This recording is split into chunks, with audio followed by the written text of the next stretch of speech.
बचपन में जिसे ना तो पिता का साथ मिला और ना ही माँ का सहारा। दुनिया ने जिसे कहा था बेचारा, उसने अपनी मेहनत की दम पर रच दिया इतिहास और एक दिन जर्मनी में चांसलर बनकर जर्मनी का झंडा फहराया। ये बात सुनकर हमें भी एक वक्त के लिए यकीन नहीं हुआ था, लेकिन जब हमने रिसर्च करी तो हमें पता चला कि ये सही है, क्योंकि ऐसा हुआ था।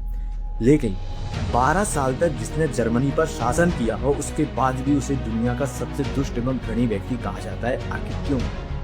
सबसे पहले आपको ये जानना जरूरी है कि हम बात किसकी कर रहे हैं। तो आइए वीडियो में आगे बढ़ते हैं और बताते हैं कि हम किसकी बात कर रहे हैं। तो राधे राधे मित्रों, स्वागत है आपका एक बार फिर से आपके अपने YouTube channel around the peoples में, और मैं हूँ आपके साथ अतुल। आज मैं बताऊंगा आपको दुनिया के एक ऐसे तानाशाह की कहानी जिसे सुनकर आप भी कहीं ना कहीं चौंक जाएंगे, क्योंकि उसके कुछ ऐसे फैसले थे जो कि कहीं ना कहीं आज भी हमें समझ में नहीं आए। बताते हैं आपको कि एडोल्फ हिटलर कौन था। एडोल्फ हिटलर जर्मनी का शासक था जिसने जर्मनी पर 12 साल तक शासन किया था। उसका जन्म 20 अप्रैल 1889 को ऑस्ट्रिया के एक छोटे से गांव वेर्नौ एमेन में हुआ था, जो कि आज बवेरियन सीमा के उस पार। बचपन से ही हिटलर काफी शरारती था, लेकिन किसी ने सोचा नहीं था कि छोटा सा बच्चा जो एक छोटे से गांव में जन्मा और वह इतना बड़ा इतिहास रख देगा कि इतिहास में उसे हमेशा याद किया जाएगा। एडोल्फ हिटलर चाहते भी यही थे कि वह कुछ ऐसा काम करके जाएं जिससे कि दुनिया उनके जाने के बाद भी उन्हें याद रखे, और वही हुआ। जैसा उन्होंने बचपन से सोचा था, उसके लक्ष्य की प्राप्ति के लिए लगातार मेहनत करी और अंत में जो सोचा था वह करके दिखाया। धीरे धीरे समय आगे बढ़ता गया। एडोल्फ हिटलर के जीवन में तो बड़े परिवर्तन तब आए जबकि वह 6 साल के थे। पहला परिवर्तन था कि उनका एडमिशन प्राइमरी स्कूल में करा दिया गया था, और जहाँ पर उनकी आज़ादी और बेफिक्री के दिन खत्म हो चुके थे। यही कारण था कि वह अपने जीवन में इसे परिवर्तन के रूप में मानते थे। दूसरा परिवर्तन जो था वो यह था कि उनके पिताजी रिटायर्ड हो चुके थे, जो कि जर्मनी की सेना में जॉब करते थे। अब हर तरफ से उनको बंदिश लगना चालू था, लेकिन उस बच्चे को यह पसंद नहीं था। वो हमेशा खुद के हिसाब से जीना चाहता था। यही कारण रहा कि अब वह तनाव में रहने लगा। धीरे धीरे समय बीतता गया और 1903 में एलोइस हिटलर, जो कि एडोल्फ हिटलर के पिता थे, उनकी डेथ हो जाती है। डेथ होने के बाद कहीं ना कहीं एडोल्फ हिटलर थोड़ी देर के लिए राहत महसूस करते हैं, क्योंकि वो बचपन में था, उसे नहीं पता था उस बच्चे को कि आखिर पिता क्या होता है। लेकिन जब उसे इस चीज का एहसास होता है तो वह उसको दिखाते भी है।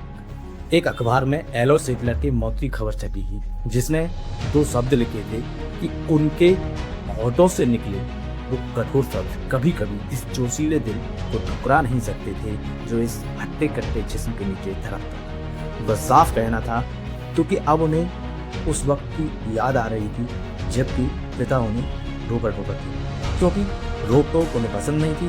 लेकिन उस वक्त उन्होंने कहीं ना कहीं इस बात से इनकार नहीं किया कि पिता का होना उनके लिए भी बहुत जरूरी था। धीरे धीरे समय बीतता गया और उसके बाद यानी कि लगभग 4 साल बाद एडोल्फ हिटलर की माँ की भी डेथ हो जाती है। उनकी माँ की डेथ ब्रेस्ट कैंसर के कारण होती है, और अब एडोल्फ हिटलर के ऊपर से माँ और पिता का साया उठ चुका होता है। अब उन्हें कुछ समझ में नहीं आ रहा होता है कि आखिर करना कैसे। वह बहुत सोच विचार करने के बाद वियना शहर की ओर अपना रुख करते हैं। जब वह वियना शहर में पढ़ाई कर रहे होते हैं, क्योंकि उनके अंदर एक आर्ट थी, वो थी आर्टिस्ट थे, चित्रकला की बहुत बड़ी उनके अंदर आर्ट थी, और उसी को आगे बढ़ाने की कोशिश कर रहे थे। उसी बीच में उनकी मुलाकात एक कुबेचेक नाम के व्यक्ति से होती है। कुबेचेक जो कि संगीतज्ञ की था, जो वहाँ पर पढ़ाई कर रहा था, और दोनों में दोस्ती हो जाती है। दोनों साथ रहने लगते हैं, लेकिन कुछ वक्त बाद एडोल्फ हिटलर कुबेचेक को छोड़कर चले जाते हैं। एक रिपोर्ट के मुताबिक पता चलता है कि कुबेचेक एडोल्फ हिटलर को रात का उल्लू कहता है, क्योंकि हिटलर रात भर जागते थे और दोपहर तक सोते थे। यही कारण था कि कुबेचेक ने उन्हें ये संज्ञा दी। धीरे धीरे समय बीतता गया। जब वह वियना में रह रहे थे तब उन्हें अपना जीवन यापन करने के लिए धन की आवश्यकता होती है। जाहिर सी बात है, किसी भी व्यक्ति को मनी तो जरूरी है। तो वह क्या करते थे कि छोटा मोटा काम करते थे, जैसे कि लेबर का काम करते थे, रेलवे स्टेशन पर लोगों का सामान उठाते थे, या फिर घर पहुँचाने जैसे काम वह उस टाइम पर करते थे। जीवन को आगे बढ़ाना था, लक्ष्य प्राप्ति भी करनी थी और रुकना भी नहीं था।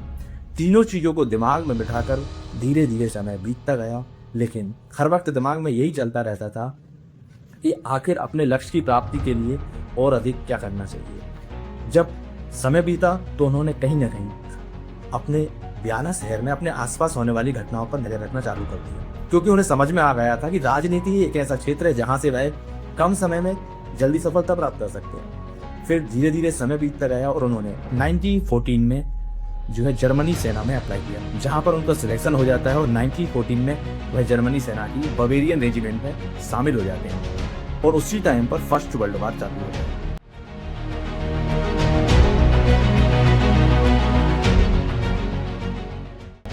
लगभग 2 सालों तक फर्स्ट वर्ल्ड वार में हिटलर के द्वारा एक सामान्य सेनापति के रूप में लड़ाई की जाती है और उसके बाद वह घायल हो जाते हैं, कि 1916 में वह बुरी तरीके से घायल हो जाते हैं और उन्हें युद्ध से बाहर कर दिया जाता है। जब वह अस्पताल में थे तो हमेशा ये सोचते रहते थे कि अब आगे मुझे अपने लक्ष्य को बढ़ने के लिए क्या करना चाहिए। समय बीतता गया और उन्होंने 1914 में ही एक छोटी सी राजनीतिक पार्टी को ज्वाइन कर लिया था, जो कि जर्मनी कामगार के नाम से जानी जाती है। उस पार्टी से उन्हें बहुत कुछ सीखने को मिला था, लेकिन हिटलर हमेशा एक चीज जानता था कि उसे अपनी सरकार अपने हिसाब से चलानी है। यही कारण रहा कि 1918 में नाजी पार्टी के नाम से उसने एक अपना अलग राजनीतिक दल बना दिया। बनाने के बाद उस दल में लोगों को जो शामिल करना शुरू किया और उस दल के जो लोग थे उनमें देश प्रेम, राष्ट्र प्रेम और यहूदियों के विरोध में हमेशा ऐसी बात बताई जाती थी जो कि हमेशा यहूदियों के विरोधी रहती है। अब क्या होता है कि धीरे धीरे समय बीतता जाता है और एडोल्फ हिटलर बढ़ रहा था अपनी सफलता के लिए। 1918 में पार्टी की स्थापना हुई, पार्टी अपने अच्छे चरम पे थी। धीरे धीरे समय बीतता गया। 1922 तक एडोल्फ हिटलर की शोहरत जर्मनी में बहुत तेजी से बढ़ चुकी थी। हर क्षेत्र में उसका नाम हो रहा था, क्योंकि उसने एक भाषण दिया था। मतलब एडोल्फ हिटलर जो था ना, उसने बोलने की बहुत तेज कर था। आप अगर उनकी वीडियो उठाकर देखेंगे तो वह अपने भाषण से लोगों को जो है अपने ओर आकर्षित कर लेती थी और यही कारण था कि उनकी जो भाषण था वो भाषण जर्मनी को चेंज कर दिया। उनकी जो बोलने की कला थी उससे लोग आकर्षित हुए और उनकी लगभग 230 सीटें संसद में कर दी गई। 1923 में एडोल्फ हिटलर ने वर्तमान जर्मनी सरकार को उखाड़ फेंकने की कोशिश की, जिसमें वह नाकाम रहे और उन्हें जेल की यात्रा करनी पड़ी। जेल में जाने के बाद भी हिटलर बैठने वालों में से नहीं थे। उन्होंने अपनी राजनीति वहां से चालू रखी और 1924 में फिर से उन्हें सरकार बनाने का मौका मिला, लेकिन संसद में 230 सदस्य होने के बावजूद भी एडोल्फ हिटलर राष्ट्रपति बनने में असमर्थ रहे। 1930-32 में जर्मनी में बेरोजगारी बहुत तेजी से बढ़ चुकी थी। बेरोजगारी जब बढ़ चुकी थी तो अब धीरे धीरे क्या होता है कि एडोल्फ हिटलर अपने कदम आगे बढ़ाते हैं। राजनीति में वह आगे बढ़ चुकी थी, शोहरत हासिल कर चुकी थी, हर क्षेत्र में उनका नाम हो रहा था। 1933 में एडोल्फ हिटलर को जर्मनी का चांसलर बनाया जाता है। चांसलर बनने के बाद वह संसद को भंग कर देते हैं और 1934 में एडोल्फ हिटलर अपने आप को देश का सर्वोच्च न्यायाधीश घोषित कर देते हैं। इस तरीके से एडोल्फ हिटलर की कहानी आगे बढ़ रही थी। उनका लक्ष्य उनके करीब आता जा रहा और उन्हें ये दिखाई भी दे रहा था। धीरे धीरे समय आगे बढ़ता गया और अब वक्त आ चुका था, क्योंकि एडोल्फ हिटलर ने 1914 में लड़ाई करी थी। उन्हें इस बात की जानकारी थी कि कहीं ना कहीं जर्मनी को जो हराया रहे हैं उसका कारण था यहूदी। उसका बदला वे लेना चाहते थे। यही कारण 1937 में उन्होंने जर्मनी ने ऑस्ट्रिया के साथ एक संधि करी और ऑस्ट्रिया पर कब्जा कर लिया। लगभग 1941 तक और जर्मनी ने पोलैंड, फ्रांस और कई देशों पर, अधिकांश देशों पर कब्जा कर लिया था। अभी तक अमेरिका ने इस पर एंट्री नहीं करी थी, लेकिन एडोल्फ हिटलर के नाम से कहीं न कहीं आस पड़ोस के सारे देश कांपने लगे।